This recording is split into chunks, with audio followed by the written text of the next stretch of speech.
This is a recording of a lecture I gave on November 8th at the Burning Pumpkin Fest. It's almost the entire lecture, almost completely uncut. It is missing a small section in the beginning, and the audio in the beginning isn't very good, but it gets better. I would also like to thank my friend very much for filming the entire thing, even though she didn't have to. Thank you very much.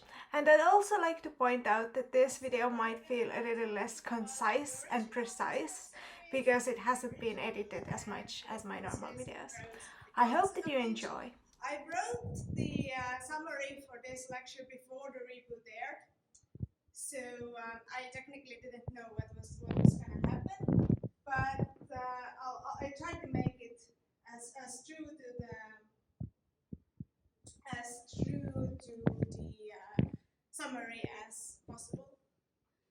So here's what we will cover. We will start by talking about a little bit of the history of Winx Club and how did we end up getting a reboot. Why did we get a reboot? Do we even need a reboot? And then we will talk about the reception of the reboot, the animation and the style, and the characterization and plot. And we will compare the two. And if you haven't watched one or the other, then there are spoilers for both. So beware. I will try to avoid massive spoilers for the reboot because the reboot is so new, but I won't avoid spoilers for the main series because it's been 20 years, so it's reasonable to assume that you will have watched it by now if you would like to.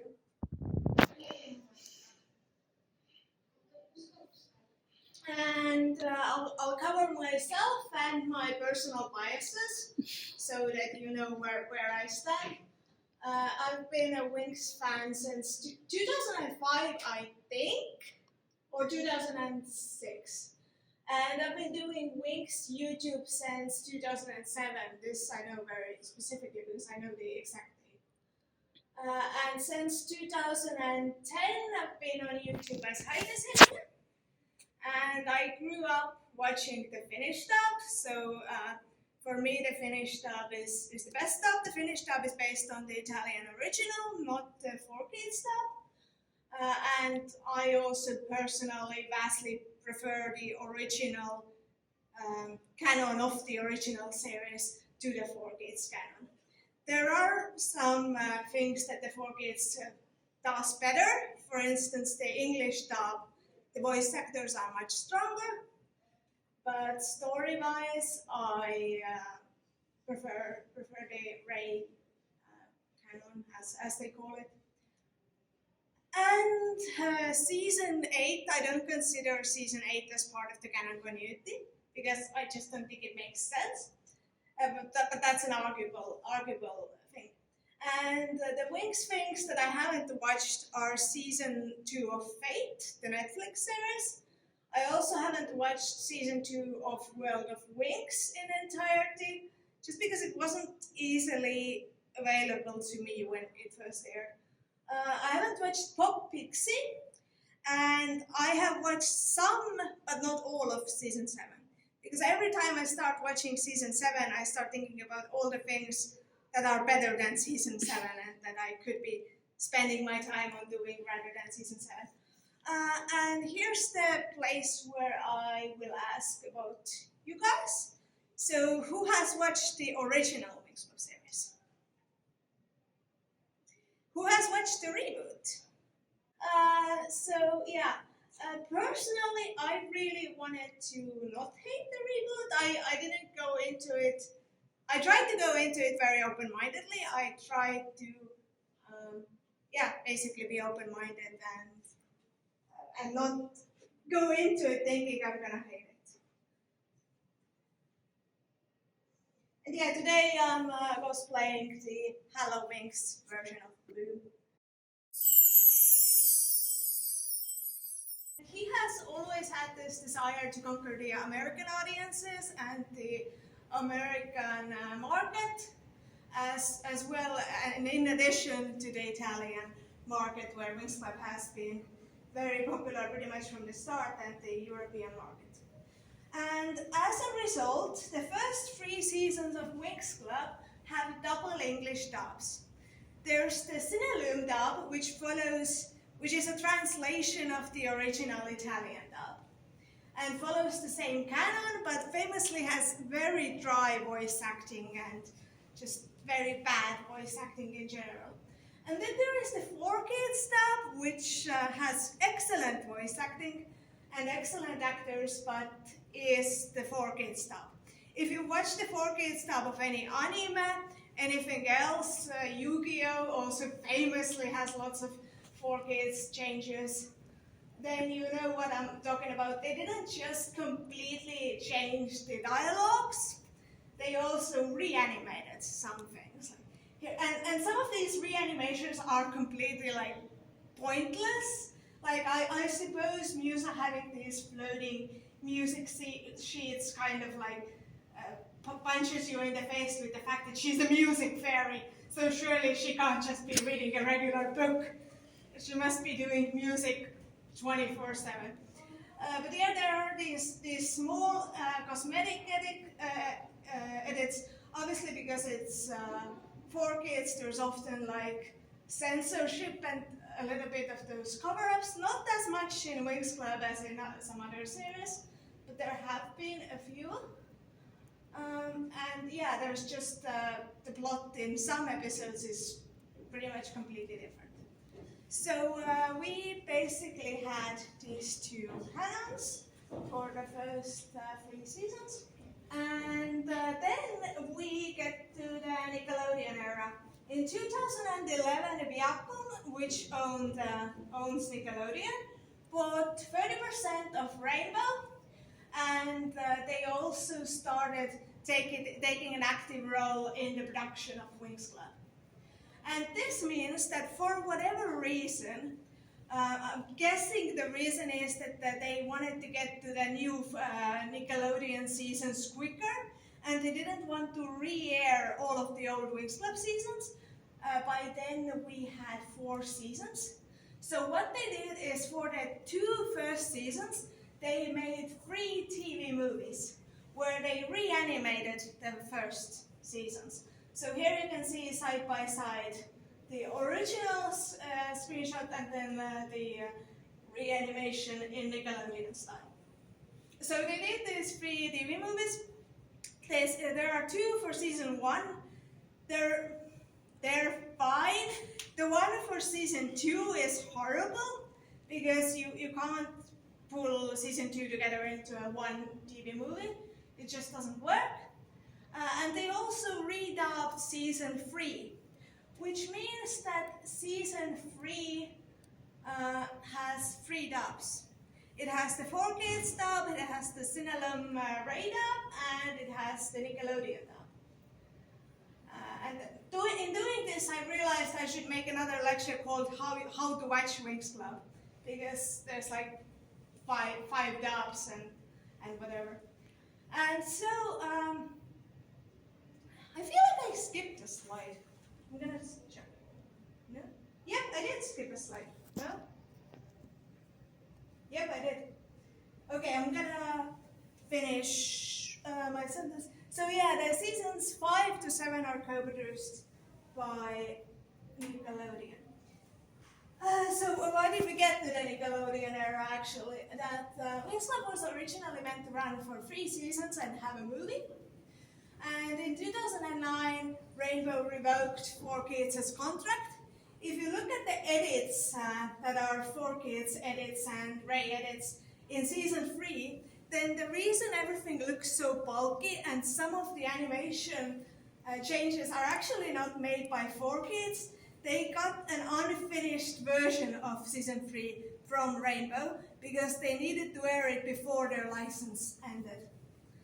So, and 4Kids never really officially like collaborated with Rainbow in a sense that they never like confirmed whether or not doing all these changes to the original plot is okay. Which made the original creator very unhappy. And he didn't like the fact that Americans basically had a whole different show that was called Winx Club in comparison to Europe. And we also had a very brief fan sub era Because when season 4 started airing, 4Kids had lost their license, so 4Kids was no longer doing the English dub. There is a Cinelum dub or the radar, but I imagine it took a while to make. But I remember there was a era in Winx Club where season 4 was ending and we had no official English dub, so people were fan subbing the episodes and uploading them to YouTube. And they were actually very good quality fan subs, very well made in a way. I remember hoping that we don't get an official release because I liked the fan sub era. I like watching the original audio with the subs. So yeah, that brought us to the Nickelodeon era, as I talked about. And the Nickelodeon era is the first era that like properly breaks the Winx Club continuity.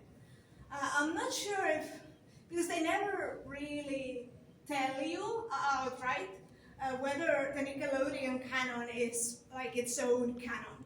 Because the TV movies technically established a new start for the series, which is different from the original. So it kind of like creates a sort of new weird timeline. But Winx Club used to have like a very strong continuity. There are plot holes in Winx Club, don't get me wrong, but like season 4, the Winx have graduated from school, they're starting their own life, they are living their adults, and then we get to season 5, and for some reason they're in school again, and they don't go to classes, and you don't really understand what's going on. Why are they back? Are they just back to fight the monsters and the evils? And then in season 6, they're fully students again. And it's never addressed why they're students again. And this seasons 5 to 7 properly break the canon in that sense that it doesn't really make sense anymore. And these seasons also have a younger demographic. Winx Club is slowly moving away from this sort of tween kids and tween demographic to younger and younger children. And apparently this isn't something even that the Americans wanted, although I have often thought that it was something that the Americans pushed for. But apparently like Ichino Strafi himself felt, and there's this one quote that's been quoted quite a lot, that's from an interview, that it's so hard to get children or to get older people to watch cartoons because older people only want to watch live action. I don't know, you guys seem like older people. Do you like animation? Do you watch animation? So that's a very weird quote that he is often picked on as well because it's just not really true.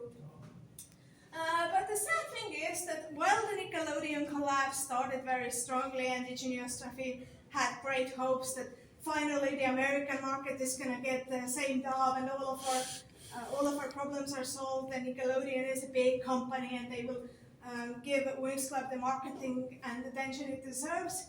Nickelodeon really cares about its own shows, and Nickelodeon sort of lost interest in Winx. They had really strong start. The time slots for Winx Club were really strong, and then they got worse and worse and worse.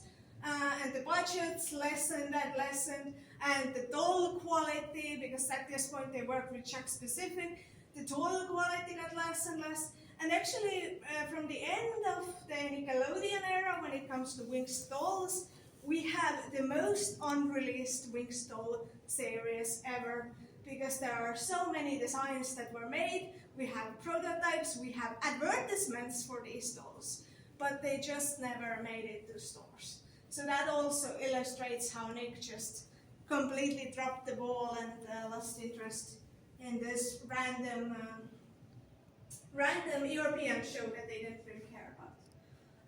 Then we get to the first reboot of Winx Club, which is known as Season 8, and this is like a soft reboot.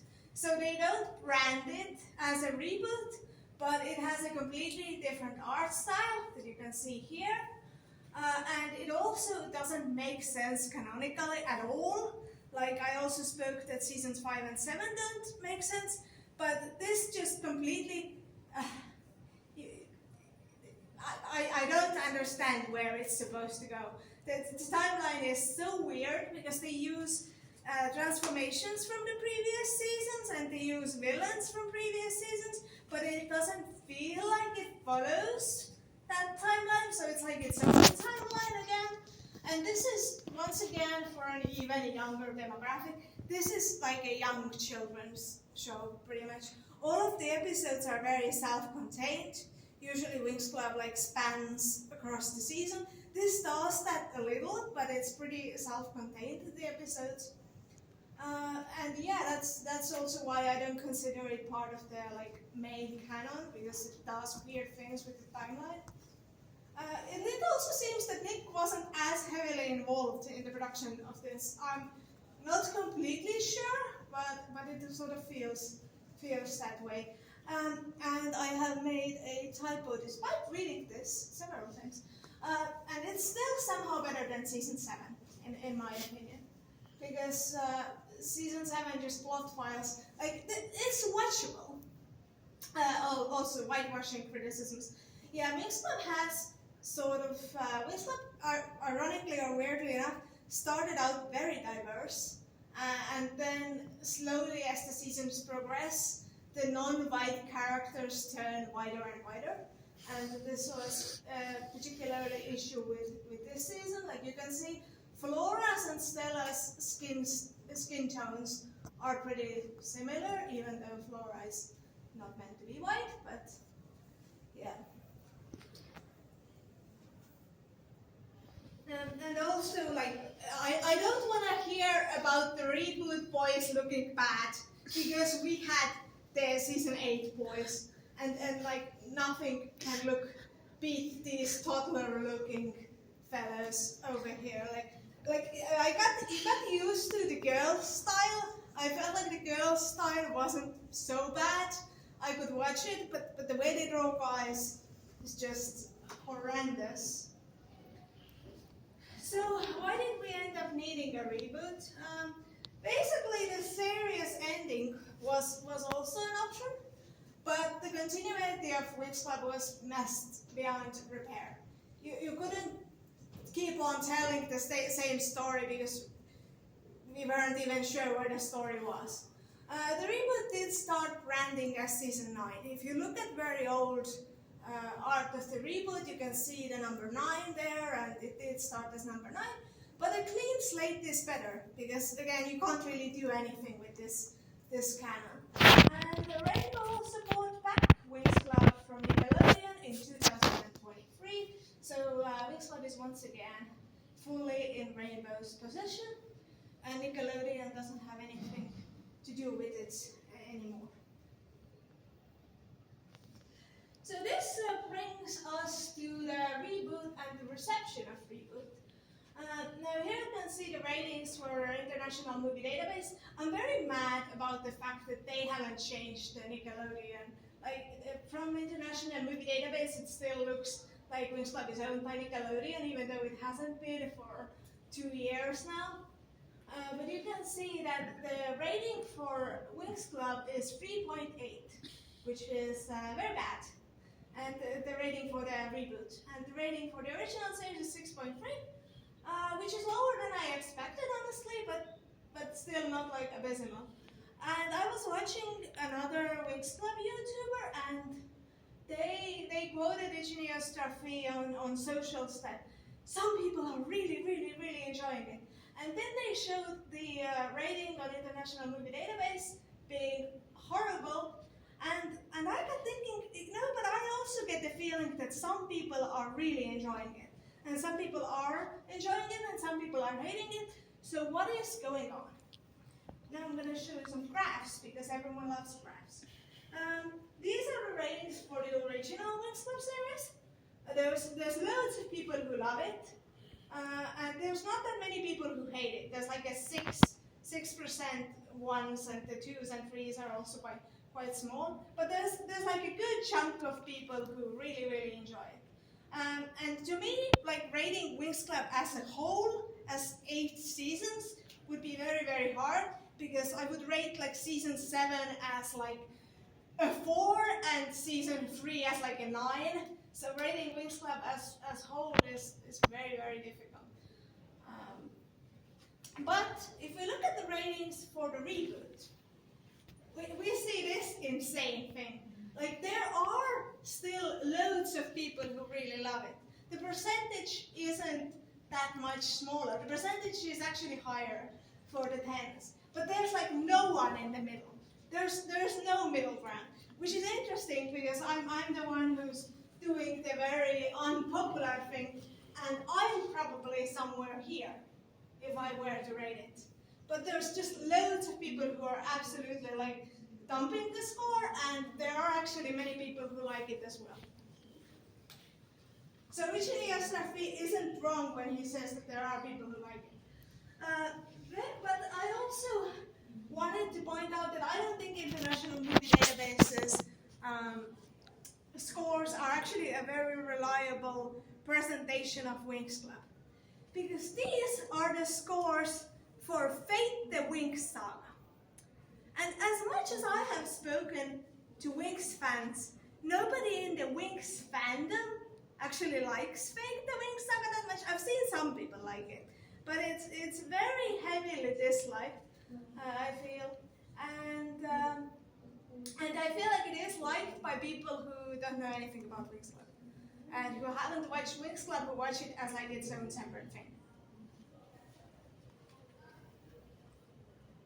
And here's also the ratings for the first movie, just for a comparison.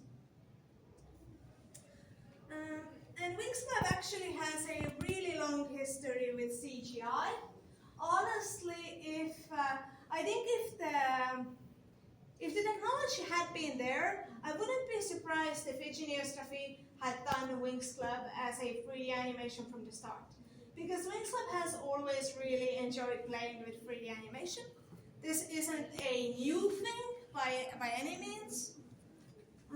The first Winx Club film was the first time that Winx Club had full CGI. This is from the first film trailer. And this is from the Winx Club Lost Kingdom. And the reason I'm showing you these earlier CGI models is that I want to show you that Winx girls can still look like Winx girls in 3D as well. Like, 3D isn't a problem. In this style, I think you can still easily say that these are Winx.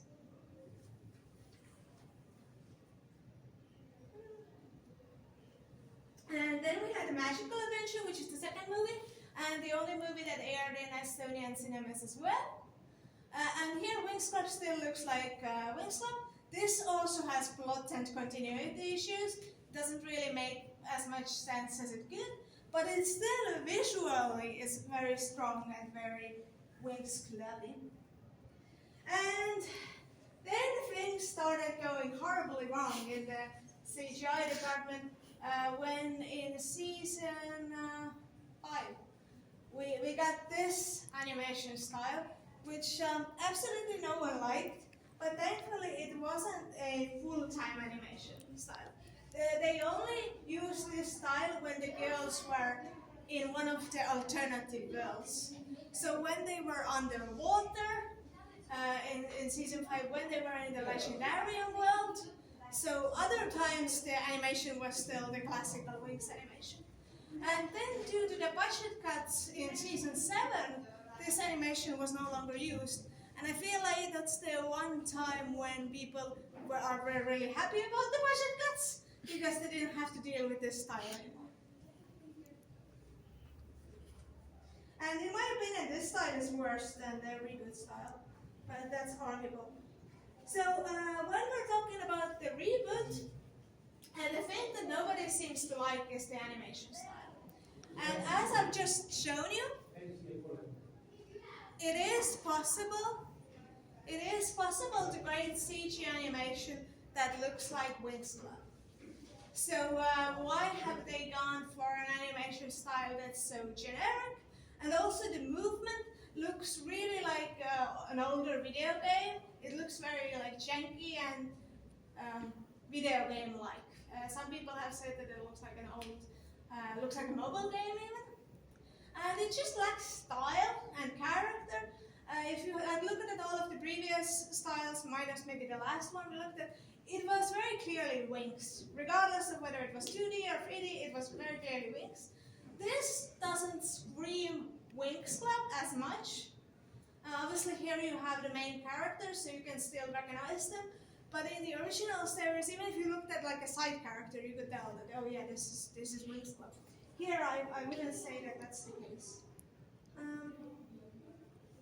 And it just looks so much like some of the other series. I guess the plus side is that they could easily do a miraculous like collab or something.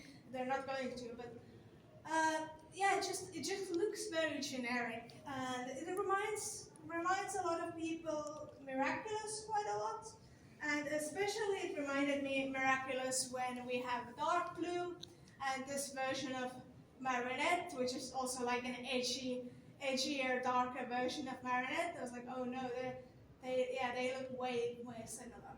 I will say that I love this dark blue outfit. I think it looks very cool. And I also need to talk about the AI allegations, because if I don't, then I'm sure some of you are gonna be like, she didn't talk about the AI allegations. So they emerged early on before the show's release, and they vary hugely from seeming very believable, the usage of AI, to kind of like stretching it, really reaching for it. They emerged basically when some of the earlier designs of the series leaked. This is one of the images that was used a lot. This is a leak. The designs here are different than the later designs are. And especially the background here is what lots of people felt showed that they had used AI. And there are some places in the reboot, the final reboot, where people are also pointing out that some like posters and things could be AI. I'm not going to tell you whether it is or not, because I don't feel comfortable making that judgment call. But there are, like, you can Google it, and there are loads of people picking out details. It is fully denied by Genius Graphic that they used AI. There are AI doll ads that Target did for their newer dolls by Playmates. These are very clearly AI. Like, they aren't trying to hide it. They haven't done anything with it. They're just AI. And these are confirmed to be AI by Genius Graphic in a very snarky comment where he argued with one of the fan sites about the series using AI, and then ended up saying that, well, it seems some people can't make a difference between a doll ad and the actual series, which maybe don't sass your fans online, but sure. So let's talk about the plot of the Reboot. Reboot currently has 13 episodes. There are 13 more airing in the spring. And I think it's really unfair to compare 13 episodes to 208 episodes plus films. But there are a lot of gaps and holes in the original which have continuity that we could be fixing, and this would be a really good time to fix them and to start anew and to basically treat the original as a draft story-wise. One thing that everyone seems to agree is off, but that people disagree on how is it off, is the pacing. I would say that the pacing is very fast. Basically, the first episode of the Reboot covers in 4 minutes what 2 episodes of the series covered originally, including the intro song. And I feel like the pacing is incredibly rushed, especially in these parts of the series that retell the original show. And when they do their more original storylines, it feels more natural, maybe because I don't have anything to compare it with. Some people have also pointed out that it's boring and that it somehow stretches too much and is that it actually goes on too long, that the pacing isn't fast enough. So the pacing is kind of all over the place, but not where it needs to be. It sets up interesting ideas, and this is one of my main big gripes also with Season 7. Like, Season 7 has time travel. Time travel is one of the most interesting concepts, and then they do absolutely nothing interesting with it. And the Reboot similarly sets up some really interesting ideas, and it's a little bit early to say that they don't deliver on them because we have other 13 episodes to go, but currently they haven't done anything with it. They set them up and then they just float there. It tries to appeal to both old and new fans, in my opinion. It does have some fan service, not the sort of fan service you would think in terms of anime, but just the sort of fan service that you can see very clearly that they're trying to appeal to older fans here. And I don't mind it. I don't mind going for both demographics. I think that is often the way. And it has a huge show don't tell issue. This lines up with the visuals being overall boring. Because the old series has some very interesting visual storytelling that this lacks. And I will give you some examples later as well. So we have the fairies and witches storyline, which is one of the things that they kind of set up and then it floats there. Yes, do you want to come here? So the witches now also study at Althea, whereas previously they had their own school. And in this reboot, the fairies, witches also had their own school that was destroyed years ago. There was a war, and this school apparently, supposedly, Althea wants fairies and witches to get along, but then it feels like they actually do nothing for fairies and witches to get along. And the Winx, who are our main characters, who I feel are supposed to be like the role models, the one we look up to, like best of the best, they also really dislike the witches and feel like they're evil, and they don't really make an effort to go with Althea's plan of trying to get along with witches that much at all.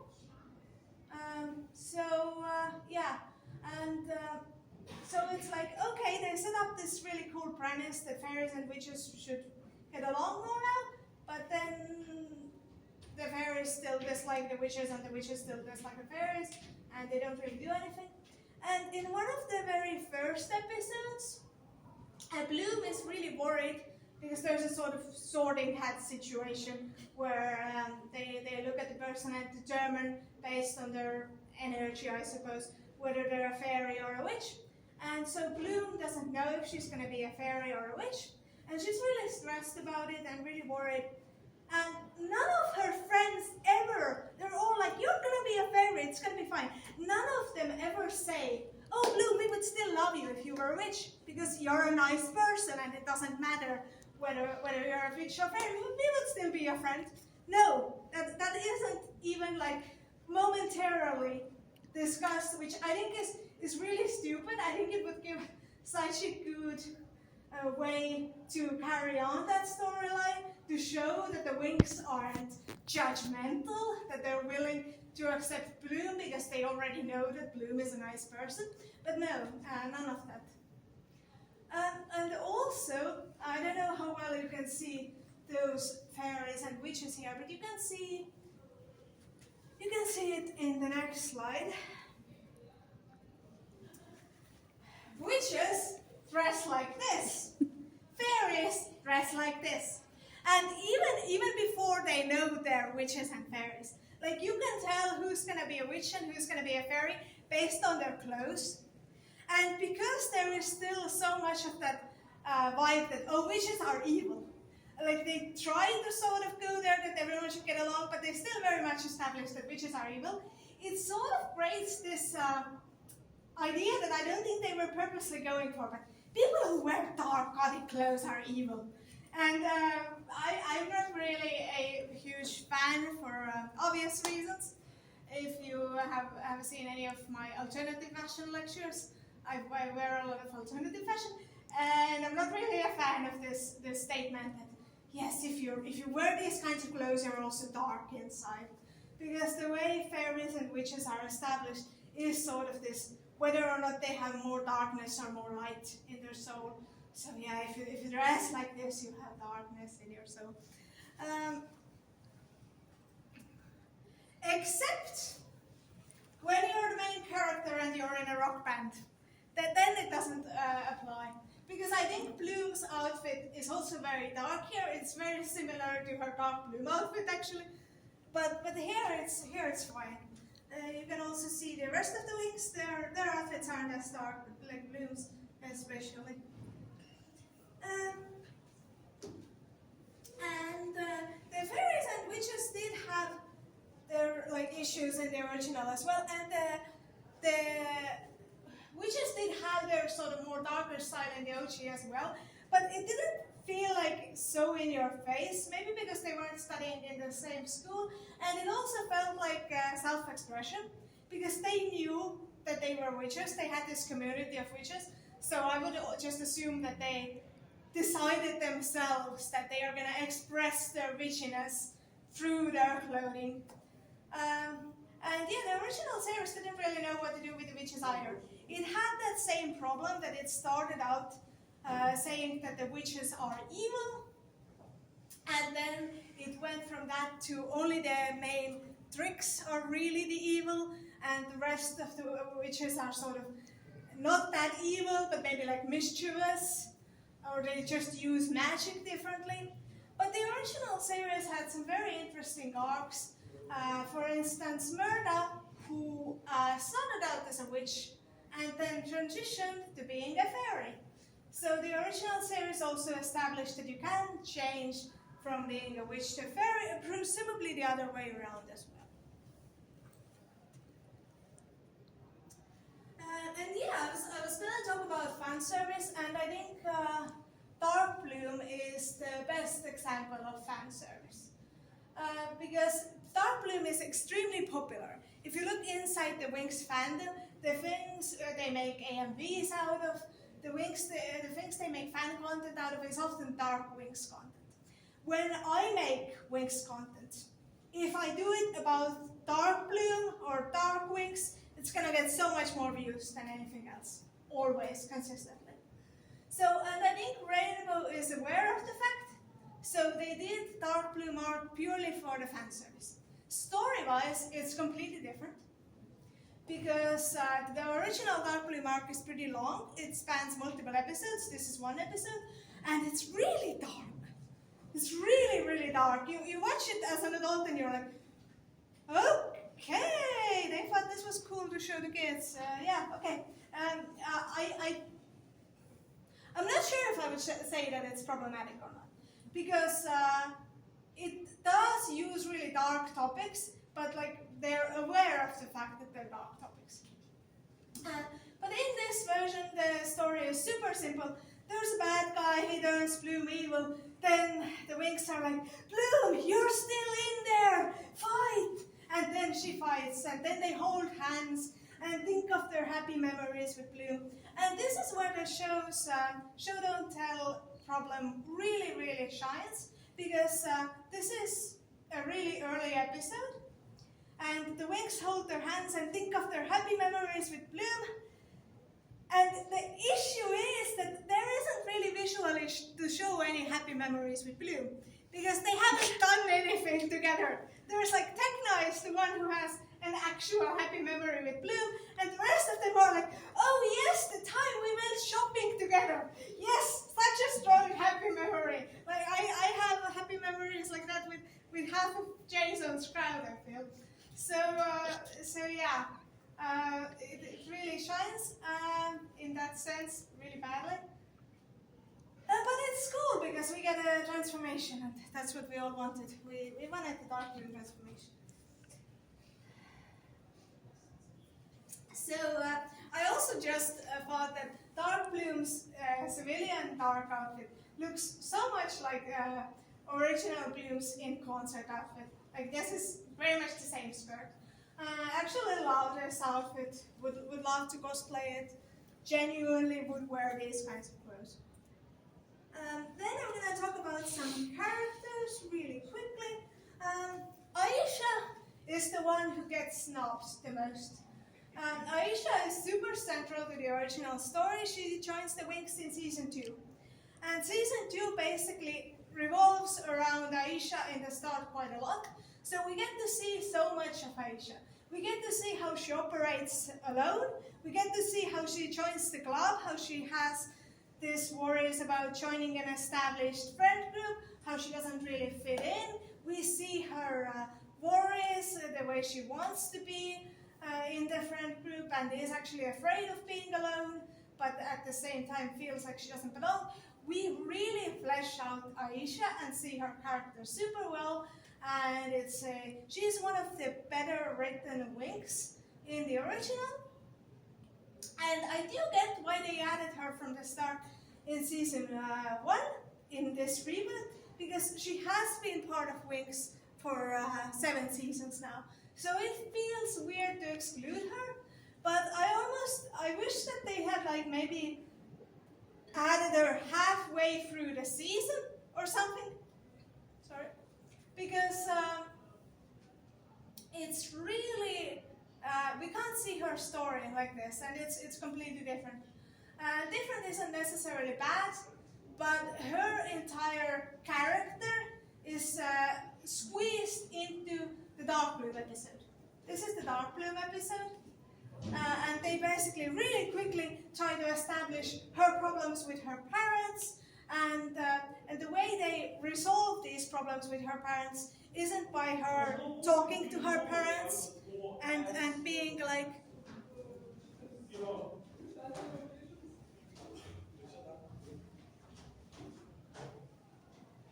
and isn't saying that she doesn't want to be a princess, she wants to be her own person. It's by the headmaster of Alfea coming and saying, hey, treat your child better, and then they do. And I also don't like her design, it looks too much like gym outfits, and especially in this episode, she is supposedly trying to convince her parents, who dress like this, that she's still a traditional princess. Like, give her a traditional princess outfit then if she's faking being a traditional princess, because this isn't it. And I actually like Tekna's characterization. Tekna always felt like she had this huge potential to being different and struggling with socializing, and they have really leaned into it. Maybe some people feel like they lean into it too much. Like they also, I think, lean into the idea that has always been around of her being on the spectrum. And she actually has a really sweet moment with Bloom as Bloom tries to incorporate her to the friend group and make her feel okay about being not as good with socializing as the rest of them. And her characterization isn't really condensed into one specific episode either. So I actually like what they have done with Tekna. Then, I'm slowly running out of time, but I'll try to be really quick. We don't have Helia anymore. We have this new bad boy who Flora is into. And some people feel that Flora's and Helia's relationship was too perfect. I don't think there's anything wrong with having a wholesome and healthy relationship in a show. And I also think that it was nice to have Helia as the one guy who wasn't like all about fighting, who liked poetry and who liked softer things. And I really, really like Helia. I think Helia as a separate character is my favorite specialist. So I'm really sad that they have written Helia out. And when it comes to other couples, you would think that Bloom, Diaspora's, and Skybra's relationship was messy from the start, and that they are making it better, but they're really not. Bloom meets this guy instantly. She knows from the start this time that Sky has a girlfriend, and she still like sort of falls in love, and okay, she falls in love, but like you met him yesterday, it can't be that serious. And then her friends are also like, yeah, you should still go for it. Which, I know some people do that in real life, but I don't think that's a good thing to have in a children's series. Especially Stella is like, get in the way, what do you mean? You know what she means. Riven and Musa have a really promising start in comparison to the original line. Stella and Brandon are, I think, pretty well done. Tallinna and Timmy are also there. There's like nothing done with them, but they're there. And yeah, we do actually see a lot of the characterization of the girls through the boys, which is weird for a girl-centric show, but there you go. It has a pretty good soundtrack, and if you watched the original series, you will probably enjoy this one, at least a little. And you kind of get used to the animation. There are a lot of unexplored interesting things. There is a female specialist, which I felt I could at least add. And there are some differences between the Netflix and the BBC version, apparently, but I'm not totally sure what they are. I watched the BBC one. So, which is better? I would say that obviously seasons 1 to 4 of Winx Club are better. The first 2 films are better as well. Season 5 is probably also still better. Then I would put the reboot, and then seasons 7 to 6 are, I think, worse than the reboot, in my personal opinion. You can disagree with it. It's fine. It's fine. It's nothing amazing. It's nothing super inspiring, but I don't think it's like unwatchable either. You might enjoy it if you like Winx Club. And if you wanna see me up about some of these topics in more depth, subscribe to my YouTube channel. And if you have any questions, I don't think we have time, but we can try.